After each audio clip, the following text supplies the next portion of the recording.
મિત્રો, વિડીયોમાં આવતા નામ, પાત્ર અને ઘટના ફક્ત કાલ્પનિક છે.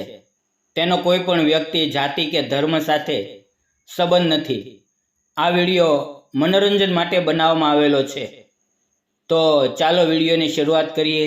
પૂરેપૂરી જોજો, ખૂબ મજા આવશે.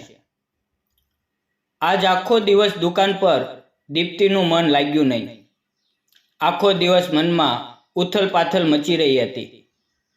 કારણ કે સવારે ઘરેથી જ્યારે તે નીકળી તે વખતે જ માજી એટલે કે દીપ્તિના સાસુએ ધીમા અવાજમાં તેને કહી દીધું હતું કે, દીકરા, સાંજે જલ્દી ઘરે આવી જજે. અને તેમના જલ્દી આવજેનો અર્થ તે ભલી ભાંતિ સમજી રહી હતી. એટલે આખો દિવસ તે છાનીમાની રહી. બાજુમાં બેઠેલી તેની સહેલી બેલાએ પણ તેને 2-3 વાર પૂછ્યું કે શું વાત છે દીપ્તિ, આજે તું ઉદાસ કેમ લાગી રહી છે? ત્યારે દીપ્તિએ માત્ર સ્મિત કર્યું. હવે સાંજના 5 વાગ્યા હતા.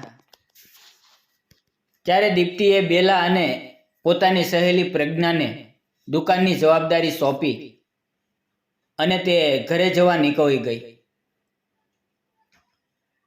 ઘરે પહોંચતા જ અંકુર દોડતો દોડતો આવી તેના પગ સાથે ચોંટી ગયો. માજીએ તેને ચા આપી અને તૈયાર થવાનું કહ્યું. ચા પીને દીપ્તિએ હાથ મોં ધોઈને કપડાં બદલ્યા અને તૈયાર થઈ ગઈ.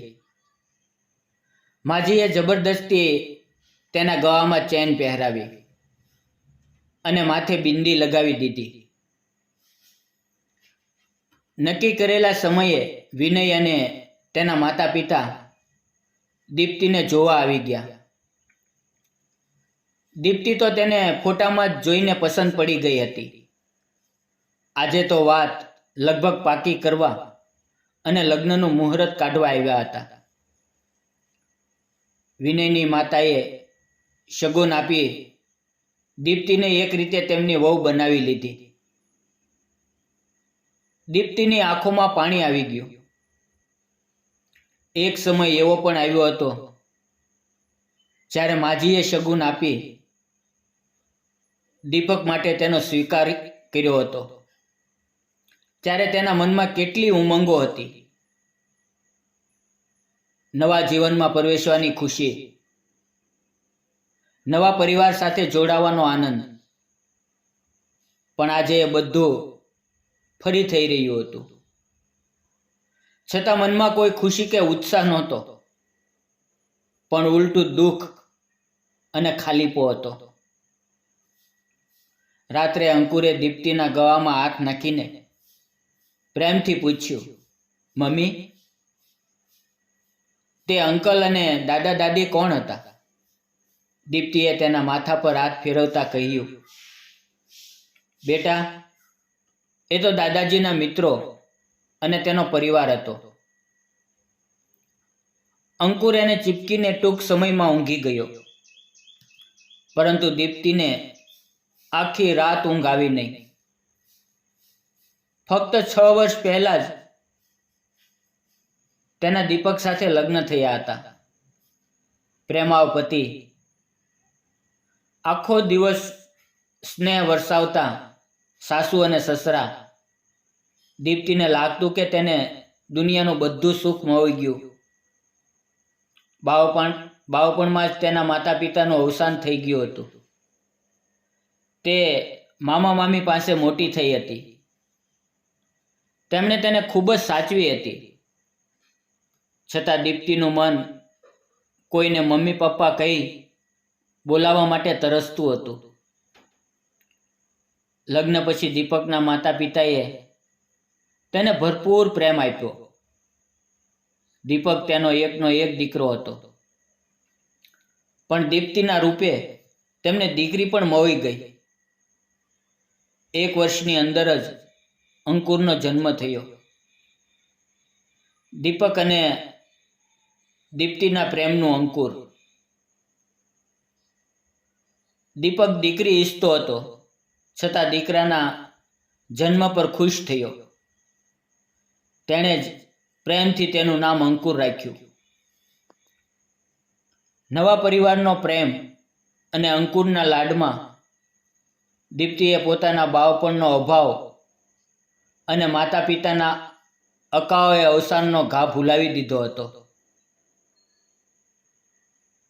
જીવનથી હવે તેને કોઈ ફરિયાદ નહોતી. પણ આ સુખના દિવસો ઝાઝા ન ટક્યા. એક નાનો એવો તાવ આવ્યો અને દવાની પ્રતિક્રિયામાં દીપકની હાલત એવી બગડી કે ફક્ત 3 જ દિવસમાં તે દુનિયા છોડીને ચાલ્યો ગયો. દીપ્તિનું મગજ શૂન્ય થઈ ગયું. હસતો ખીલતો દીપક અચાનક ચાલ્યો ગયો. જાણે દુનિયામાં ક્યાંય તેનું અસ્તિત્વ જ ન રહ્યું. દીપ્તિની દુનિયા ફરી ઉજ્જડ થઈ ગઈ. નાનો અંકુર તો ફક્ત 2.5 વર્ષનો હતો. તેના માથા પરથી પિતાનો છાંયો ઉઠી ગયો. દીપકના માતા પિતાએ પોતાના દિલ પર પથ્થર રાખીને આ દુઃખ સહન કર્યું અને અંકુર અને દીપ્તિને સંભાળવા માંડ્યા. મહિનાઓ બાદ દીપ્તિ અંકુરની સંભાળમાં સમય પસાર કરતી.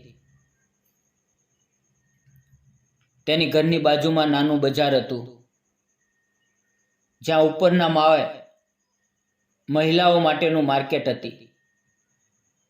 તેની સાસુએ દીપ્તિને પણ ત્યાં એક દુકાન અપાવી. રોજ સવારમાં અંકુરને સ્કૂલે મૂકી દીપ્તિ દુકાને જતી અને આખો દિવસ ગ્રાહકો અને સખીઓની વાતોમાં દિવસ પસાર થતો. બેલા અને પ્રજ્ઞા સાથે એની સારી મિત્રતા થઈ ગઈ હતી. હવે તે પોતાના જીવનમાં સામાન્ય બનવા માંડી. પણ સાસુ સસરાએ તેના ભવિષ્યની ચિંતા થવા માંડી. તેણે તેના ફરી લગ્ન માટે છોકરો શોધવાનું શરૂ કર્યું. દીપ્તિ તૈયાર નહોતી, પણ તેમને સાસુના આગ્રહ સામે ઝૂકવું પડ્યું. થોડા સમયમાં તેમને વિનય અને તેનો પરિવાર પસંદ આવ્યો. બધી વાતો પાકી થઈ ગઈ અને લગ્નની તારીખ નક્કી થઈ. પછી એક દિવસ માજીએ જણાવ્યું કે વિનય અંકુરને અપનાવવા તૈયાર નથી. તેની આ વાત સાંભળતા જ દીપ્તિ પર જાણે વીજળી પડી. પહેલેથી જ અંકુર પિતાનો પ્રેમ નસીબે છીનવી લીધો હતો.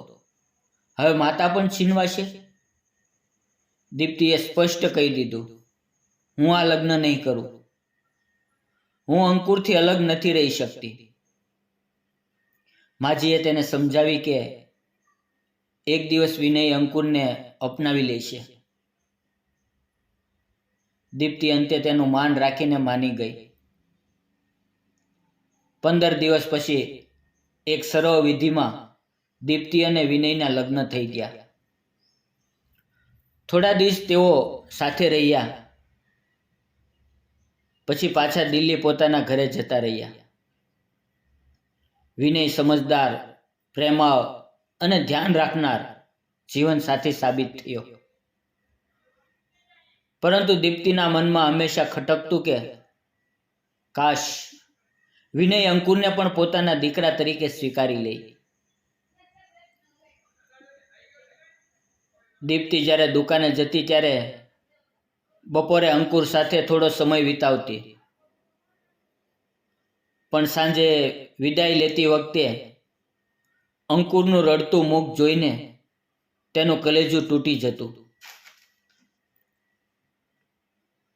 કેટલાય મહિના પછી દીપ્તિને ખબર પડી કે તે ફરી માતા બનવાની છે. વિનય ખૂબ ખુશ થયો અને તેનું ખાસ ધ્યાન રાખવા માંડ્યો. અંતે દીપ્તિએ એક નાનકડા દીકરાને જન્મ આપ્યો. સાસુ સસરા થોડા મહિના તેની સાથે રહી ગયા. નાના છોકરાની સંભાળ લેતા લેતા દીપ્તિને અંકુરને ખૂબ યાદ કરતો. અંતે એણે વિનયને પૂછ્યું કે હું થોડા દિવસ માતાના ઘરે જઈ આવું. તેના પતિ વિનયે મંજૂરી આપી. દીપ્તિ તેના ઘરે ગઈ. દીપ્તિ દિવસનો મોટો ભાગ અંકુર સાથે વિતાવતી. મહિનાઓ પછી અંકુર રાતે તેની બાજુમાં ઊંઘ્યો. દીપ્તિની મમતા તૃપ્ત થઈ ગઈ. હવે દીપ્તિના વિના વિનયને ઘરમાં સન્નાટો લાગવા માંડ્યો. એને ખ્યાલ આવ્યો કે જો એને ફક્ત 5 દિવસ પોતાના દીકરાથી દૂર રહીને એટલો ખાલીપો લાગે છે તો દીપ્તિ તો આખું વરસ અંકુરથી કેવી રીતે દૂર રહી છે. એની આંખોમાં આંસુ આવી ગયા. બીજા જ દિવસે એ દીપ્તિના ઘરે આવી ગયો. અંકુરને ખોરાક ખવડાવતી દીપ્તિના ચહેરા પર માતૃત્વની ઝગમગાટ જોઈને વિનયને ખ્યાલ આવ્યો કે એણે કેટલી મોટી ભૂલ કરી છે. એણે કહ્યું, ફક્ત મમ્મીને નહીં બેટા, તમને પણ ઘરે લેવા આવ્યો છું. હવે તમે પણ મમ્મી સાથે જ રહેશો.